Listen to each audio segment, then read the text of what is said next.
இவ்வளவுதான் வாழ்க்கை. ஒரு குடும்பத் தலைவர் இறந்துவிட்டார். அவருக்கு வயது 40 கூட ஆகவில்லை. அவரது மனைவி, 9 வயதான மகன், பெற்றோர் அனைவரும் உடலின் அருகே அமர்ந்து கதறி அழுது கொண்டிருந்தனர். இந்தக் குடும்பத்துக்கே குருஜியாக விளங்குபவர் அப்போது அங்கு வந்தார். அவரைக் கண்டதும் அவர்கள் மேலும் பெரிதாக அழ ஆரம்பித்தனர்.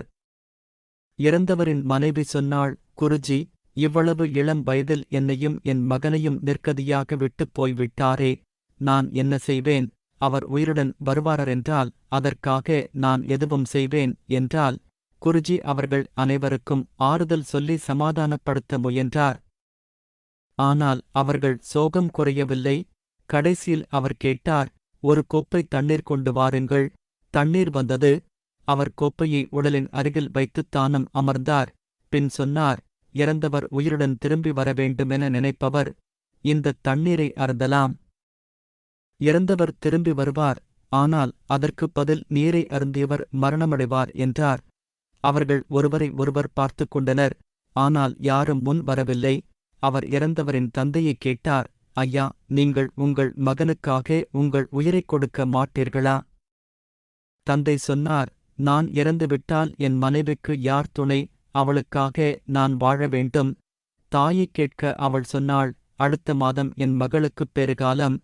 நான் இறந்துவிட்டால் அவளுக்கு யார் உதவுவது?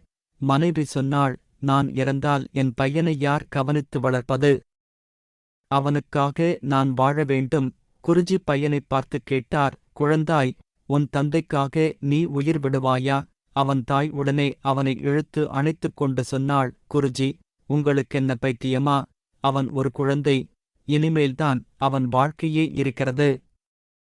அவனைப் போய் நீங்கள் கேட்கலாமா? குருஜி சொன்னார், உங்கள் அனைவருக்கும் ஏதாவது கடமை, பொறுப்பு இருக்கிறது என்று நீங்கள் சொல்கிறீர்கள்.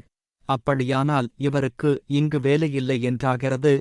எனவே தான் கடவுள் அவனை எடுத்துக்கொண்டார். இப்போது இறுதி யாத்திரைக்கான ஏற்பாடுகளை கவனியுங்கள் சொல்லிவிட்டு அவர் சென்றுவிட்டார். உயிர் இருக்கும் வரையே அன்பு, பாசம் எல்லாம். பின் மிஞ்சுவது மகிழ்ச்சியான நாட்களின் நினைவுகள் மட்டுமே. எனவே வாழும் வரை புன்னகைக்கும் முகத்தோடு மகிழ்வாய் வாழ முயற்சிப்போம். நன்றி.